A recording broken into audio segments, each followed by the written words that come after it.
এখন বাজে অলমোস্ট রাত 12টা। এখন এসেছি আজকে আম্মুর এমআরআই করার জন্য।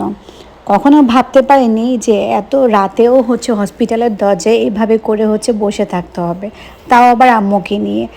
তো এখানে আম্মু ভিতরে গিয়েছে এমআরআই করার জন্য। এখানে আমি আম্মুর জন্য বসে ওয়েট করছি। তো এমআরআই করতে করতে এখন রাত অলমোস্ট 3টা বেজে গিয়েছে।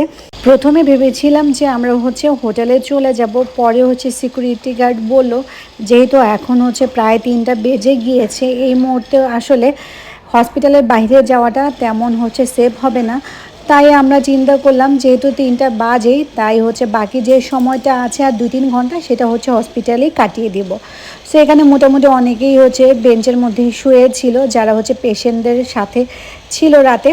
তো এখন সারা রাত কীভাবে কাটাবো সেই জন্য এক কাপ কফি নিয়ে নিলাম, কারণ সারা রাত না ঘুমিয়ে কাটাতে হবে। সো আজকে হসপিটালটা পুরোটাই খালি। যখন দিনের বেলা আসি দেখা যায় মানুষের ভিড়ের মানে দাঁড়ানোই যায় না, এত পরিমাণ ভিড় থাকে। বাট আজকে পুরো শান্ত আর পুরো নিরিবিলি দেখে কিন্তু একটা অন্যরকম পরিবেশ কাজ করছে। আমি ইদানিং ধরে এত বেশি স্ট্রেস আউট ছিলাম, তো কোনো রকম চিন্তা না করে মাথায় এক গাদা ভর্তি তেল দিয়েই কিন্তু হসপিটালে আজকে চলে এসেছিলাম। আমাকে দেখতেই পারছো যে আমার ফেসটা কত ডাল লাগছে, নির্ঘুম একটা রাত কাটাচ্ছি আজকে। অনেক স্ট্রেস যে কালকে রিপোর্ট কী আসবে, কেমন হয়। আমি আসলে লাইফে কখনো এমআরআই কেমনে করে কখনোই দেখিনি। এবার ফার্স্ট টাইম একদম চোখের সামনে থেকে দেখছি। আর এমআরআই করতে এতটা সময় লাগে সেটা আমার ধারণা ছিল না।